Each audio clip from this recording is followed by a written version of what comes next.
j'ai fait un choix délibéré des anomalies coronaires chez les congénitaux. Le premier, ce n'est pas un choix de cœur, c'est le cas de le dire. C'est-à-dire, il va falloir parler de prévention cardiovasculaire et vraiment, c'est ma tasse de thé, mais ça m'a appris beaucoup de choses. Heu et la deuxième chose, c'est j'ai essayé de vous parler des choses dont on n'avait pas parlé ici, c'est-à-dire, ce qui je vais pas parler des trajets, je vais parler plutôt de ce qu'on voit dans les maladies coronaires et quand est-ce qu'on se pose la question du problème des coronaires chez les congénitaux, c'est-à-dire, à la consultation, et ce sera plutôt de la prévention, en préopératoire, en post-opératoire et parfois, de façon aiguë. Alors, moi, les coronaires, j'ai une vision un peu, particulière, c'est de me dire: «Bah, de toute façon, moi, je suis à la HEGP, il y a toujours un mec qui sait mieux que moi en termes de coronaires». Heu et donc et la deuxième chose, c'est, hem, je pense que nous, les congénitalistes, on n'y pense pas assez souvent. Mais c'est peut-être un de mes messages, c'est de se dire: «Bon, bah, il faut y penser et peut-être qu'il y a des choses, qu'on doit faire un peu mieux que ce qu'on fait actuellement». Merci Damien. Donc c'est ce que je vous disais tout à l'heure, c'est un peu, la consultation et la prévention, se retrouver avec une coarctation qui est un peu hypertendue et qui est un peu hypercholestérolémique. Qu'est-ce qu'on fait avec? Qu'est-ce qu'on a cherché? Quels sont nos malades vasculaires potentiels? Le préopératoire et le post-opératoire sans, marcher sur les plates-bandes de ce que vous avez déjà, évoqué et puis les situations aiguës. Alors est-ce que les congénitaux, ça aussi c'est une littérature très abondante, sont plus à risque que la population générale?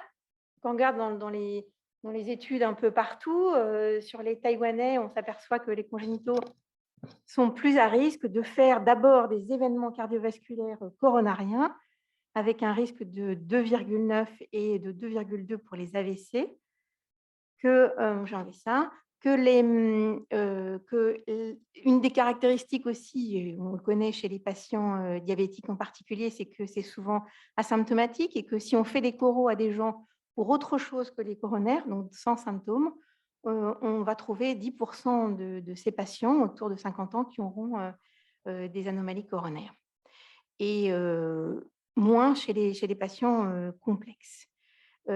C'est plus fréquent que la population en général chez une étude faite chez les Grecs et aux États-Unis également. Alors, bien sûr, il y a plein de facteurs de risque que vous connaissez et on a montré que les congénitaux adultes et les congénitaux enfants d'ailleurs sont plus gros que les enfants non congénitaux et les jeunes adultes non congénitaux. Mais la bonne chose, c'est qu'ils fument moins. Le premier facteur de risque dont on va parler, c'est l'hypertension artérielle et bien entendu, quand on parle d'hypertension artérielle, on parle de coarctation, mais en réalité, l'hypertension artérielle est plus fréquente globalement sur la population de congénitaux qu'elle ne l'est, dans la population générale.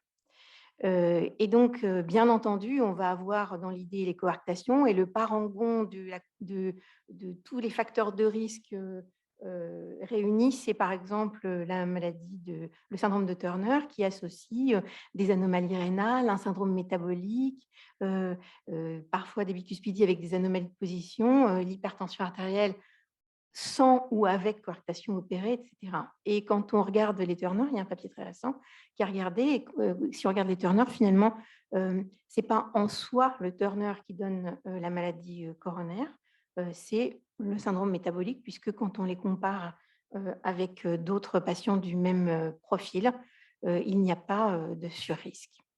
Bien entendu, on sait bien sûr qu'il y a plus de coronaropathie chez les hommes et chez les hypertendus et chez les hyperlipidémiques. Alors, les lipides, il y a une littérature extrêmement abondante qui a fait dire que finalement, le coronaire, ça n'allait pas être un problème chez les congénitaux, en particulier chez les bleus, parce que les bleus, toutes causes confondues, hypertension pulmonaire ou cardiopathie cyanogène, ont des coronaires très dilatés, parce qu'ils sont imprégnés de NO, parce qu'il y a plein de trucs, parce qu'il y a de la collatéralité. En tout cas, et parce qu'ils sont censés avoir un cholestérol plus bas. Ça ne se confirme pas quand ils vieillissent. Donc les lipides, on n'a pas grand-chose à dire dessus. Sur les infarctus constitués, une étude au Danemark a montré qu'il y avait 10 patients de cohorte qui avaient eu des infarctus et que la mortalité est plus élevée. On s'en doute, On se doute qu'une cardiopathie ischémique sur un ventricule droit systémique, sur un ventricule gauche de Fallot, ça va aller moins bien que dans la population générale. Alors, j'ai voulu faire, c'est facile, la prévention cardiovasculaire. Je vais vous sortir la dernière recommandation. Et là, j'ai eu une sorte de chose un peu vertigineuse parce que je me suis aperçue que c'était pas du tout simple la prévention cardiovasculaire, contrairement à ce que je croyais. Et si je vous la fais très, très courte, excusez-moi pour les cardiologues qui ont cette culture que je ne détiens pas. En gros, vous avez un tableau à double entrée, les hommes, les femmes et les hommes. Ça, c'est le score de HOP, c'est pour les plus de 70 ans, ça ne nous intéresse pas, mais je vous l'ai mis parce que vous voyez qu'à partir de 70 ans, ça commence à aller moins bien. Et en dessous, c'est le score 2, ça c'est pour les jusqu'à 50, 60, 69 ans, exactement. Et quand vous êtes, donc vous voyez que la première colonne, enfin les deux premières colonnes sont les femmes et les deuxièmes sont les hommes. Vous voyez que pour les femmes, ça va plutôt bien. Mais pour les hommes, quand vous commencez à avoir une pression artérielle qui s'élève au repos entre 140 et 159, vous allez rapidement être dans un risque intermédiaire, dit intermédiaire. Et vous voyez que ces petites pastilles là-haut, le risque dit intermédiaire, c'est le risque d'événements cardiovasculaires à 10 ans. Donc, vous voyez que si vous êtes dans les pastilles vertes, vous avez 2,5% d'événements, mais quand vous êtes dans les pastilles rouges, vous êtes à 7,5% d'événements. Autrement dit, celui que vous voyez avec une cohorte, qui a une hypertension comme ci, comme ça, qu'il ne veut pas prendre des médicaments, etc., que c'est un homme et qu'il a le cholestérol de sa grand-mère, vous commencez à voir qu'il va commencer à être dans des pastilles jaunes ou rouges. Donc, finalement, des événements cardiovasculaires significatifs. Et je dois vous avouer que j'ai été un peu stupéfaite quand j'ai vu ça, parce que je me suis dit que ce n'était pas vraiment comme je le faisais dans ma pratique quotidienne. Alors, bien entendu, tout ça est très lié à la façon de vivre, hein, la façon de vivre sédentaire, qui, vous savez bien, expose à l'obésité, etc. Les recommandations, c'est de faire du sport et d'éviter les écrans. Je ne sais pas comment on fait ça personnellement. Et bien entendu, ça, on sait que c'est un problème général dans notre population, mais tout ça fait partie des choses que nous devrions développer à nos consultations de gens qui n'ont pas grand-chose, qui nous intéressent presque pas. C'est pourtant notre rôle. C'est-à-dire une seuil à opérer, ça va me prendre 5 minutes. Hein. Et puis la tension, à la limite, vous la reprendrez chez le médecin, le cholestérol, etc. Donc, tout ça pour vous dire que finalement, on est quand même un peu... Enfin, moi, j'ai été personnellement stupéfaite et j'en étais restée au style, quand on traite avec des statines quelqu'un qui est hypercholestérolémique, le but, c'est qu'il ait moins de 1 gramme. Donc, j'ai quand même appelé les gens qui font de la prévention cardiovasculaire à la HEP. Elle m'a dit « Ah, mais tu n'y es pas du tout. Tu n'y es pas du tout. » Et effectivement, je me suis aperçue que dans certains algorithmes, quand vous étiez avec un haut facteur de risque, vous vouliez au moins un LDL à moins de 0,7 et que quand vous étiez avec beaucoup de facteurs de risque, vous arriviez, mais surtout en prévention secondaire, à des objectifs de LDL de 0,5. Alors, on peut toujours se dire que, bon, évidemment, derrière, il y a un gros marché des anti-hypercholestérolémiens, c'est sûr, mais malgré tout, vous voyez qu'on est un peu loin des recommandations qu'on a l'habitude de faire. Enfin, je parle pour moi tout au moins. Et quand j'ai appelé Madame Siriex, qui s'occupe de prévention cardiovasculaire, je lui dis, mais je ne comprends pas très bien ces algorithmes, c'est un peu compliqué. Elle me dit, ah non, mais moi, je ne fais pas ça. Moi, je fais le score calcique. C'est-à-dire qu'en gros, quand tu te retrouves dans des trucs très, très bas de risque, où finalement tu ne vas rien prédire du risque cardiovasculaire et que tu vas donner à manger des statines dans un arbre très compliqué que tu ne pourras pas appréhender en consultation, et ben moi, je fais le score calcique et la recherche de plaques périphériques. C'est ce qui s'appelle le plaque burden, c'est-à-dire la charge en plaques. Et si vous êtes chargé en plaques, alors là, ça enrichit considérablement votre risque. Et pour elle, si c'est moins de 50 de score calcique, ça va, votre objectif, c'est 1 gramme de LDL. Et si c'est plus de 100, alors votre objectif, c'est 0,7. Là aussi, je n'ai pas l'impression de faire ce qu'il faut. Alors, il y a une étude allemande qui a regardé ça et qui a dit, est-ce qu'on fait bien? Excusez-moi, mais je n'ai pas trouvé de moyen de le faire plus. Voilà. Et qu'est-ce qu'on fait bien? Ben non, ils se sont aperçus qu'ils étaient très mauvais, alors que les Allemands, mais ils se sont rattrapés depuis, ils ont montré qu'avec des stratégies de prévention qui ne nous appartiennent à vrai dire peu, mais dont l'initiative nous appartient, on va améliorer ce score et potentiellement améliorer le risque cardiovasculaire de nos patients. Et donc, il montre que on ne traite pas les hypertendus, on ne traite pas les hypercholestérolémiques, qu'on ne donne pas les bonnes drogues aux patients et en particulier qu'on ne donne pas assez de statine. Alors, si on revient à ce qui est plus notre quotidien, et pour autant, ça reste quelque chose qui doit être notre préoccupation. Vous savez que l'hypertension artérielle, c'est une problématique et qu'on estime qu'à peu près 30% des patients opérés de coarctation vont devenir hypertendus à l'âge adulte et qu'on sait que c'est pour ça, probablement, qu'il y a une mortalité différente de la population des chantes. Et ça, c'est la courbe de l'équipe de Nieminen qui montre avec ces courbes de mortalité à partir du diagnostic et des longs suivis, que quand on a une CIV ou une CIA, un canal artériel, on a la courbe de survie qui est à peu près la même que la population générale. C'est ce que j'envoie aux assurances, mais vous voyez que ce qui marque la différence entre les courbes, c'est la courbe verte, c'est-à-dire la coarctation. Je ne vais pas reparler des transpositions des gros vaisseaux, mais pour autant, on peut réfléchir sur le fait de se dire, oui, effectivement, vous avez abordé la complexité des réimplantations, la localisation, mais il y a beaucoup de choses qui vont s'attacher au fait de dire que peut-être qu'à 30 ou 40 ans, ça va, mais qu'à 50 ans, les choses seront différentes. Et là, peut-être aussi que peut-être qu'on ne raisonne pas sur la même chose en se disant qu'il faut faire des scanners pour voir les coronaires, mais peut-être qu'il faut faire des scanners pour voir des plaques. Parce que c'est ce que tu as montré hier, c'est-à-dire que sur des zones de turbulence, on va développer des plaques et que ce sera peut-être des malades qui seront coronariens plus précocement. Pour autant, quand on regarde les recommandations de l'ESC 2021, on dit ce que tu as dit hier, c'est-à-dire que la survie est très bonne et qu'on se demande pourquoi on devrait faire en routine un screening des artères coronaires. Certains justifient le fait qu'il faut faire une fois les coronaires à l'âge adulte, puisqu'on va tomber parfois sur des lésions asymptomatiques. Alors ici, je voulais vous montrer ces images d'un jeune homme qui, à vrai dire, qu'on ne comprenait pas forcément au sérieux et qui avait... Oui, bien sûr, ça marche pas. Bon, d'accord, c'est pas très grave. Ah oui, parce qu'il n'a pas voulu les prendre en même temps. Bref, c'était un jeune homme qui avait une IVA intramurale, qui avait été opéré, qui avait eu un switch et qu'on considérait comme quelqu'un qui était assez psychiatrique, qui avait des douleurs thoraciques. On lui a fait une épreuve d'effort, pas grand-chose. On lui a fait un scanner, on disait que c'était une IVA un peu effilée. Et puis, on lui a fait un thallium, non, pas grand-chose. Et on lui a fait une écho d'effort. Et là, à l'écho d'effort, le VG était complètement à l'arrêt lors de l'épreuve d'effort. Donc, il avait une sténose proximale de cette IVA qui a été stentée avec un stenting complexe que je ne peux pas vous montrer ici, ou peut-être, je ne sais pas, ça va marcher, je suis désolée. Et donc finalement, il a été stenté. Et puis il est revenu avec les mêmes douleurs thoraciques. Mais ce coup-ci, on a refait l'écho d'effort, et il n'y avait pas de dysfonction VG à l'effort. Donc on lui a dit, non, ça va. Et donc j'ai regardé son dossier récemment, non, il consulte ailleurs pour des douleurs abdominales. Donc, on a toujours, c'est ça les glitches, c'est qu'est-ce qu'on prend comme symptôme, qu'est-ce qu'on a comme évaluation objective et qu'est-ce qui arrive après.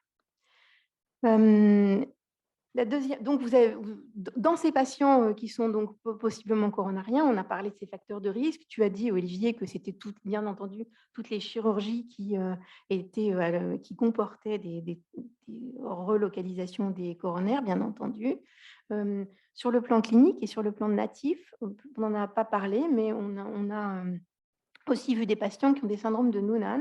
Et ces malades-là, c'est récemment décrit, il y a des atteintes qui sont des atteintes de dilatation des artères coronaires et des patients qui ont des coronaires uniques, ça c'est plutôt malformatif, donc un petit mélange. Et aussi un de nos patients qui a des occlusions des 3 vaisseaux type Kawasaki avec un anévrisme, une maladie ectasiante des artères coronaires chez un patient qui a bouché ces 3 artères et qui est parfaitement asymptomatique. Ça a été découvert parce qu'il avait une petite fuite mitrale et qu'on a fait un cathé. Et comme on a fait un cathé parce qu'on croyait qu'il y avait une cynose pulmonaire, pas nous, on a fait une coro et on a trouvé qu'il avait ces 3 artères coronaires bouchées. Bon, je l'ai traité comme un Kawasaki, c'est-à-dire avec des anticoagulants, mais j'avoue qu'il me fait un peu peur avec ces artères bouchées. En ce qui concerne le post-opératoire, Margot vous a expliqué que les premières mains, c'était facile, mais pas que parfois c'était plus compliqué à la reprise. Et donc, on a toujours l'obsession dans les réimplantations des coronaires, je vous l'ai dit, et en particulier dans les Bentall, chez un homme qui avait été opéré à 3 mois d'un Bentall après un Ross, d'une complication coronaire qui a pu être stentée. Je ne sais pas si vous le voyez très bien ici. Au scanner, c'était évident. Ce scanner était fait à 3 mois car il y avait un gradient sur la voie droite. Ça a été découvert de façon complètement asymptomatique.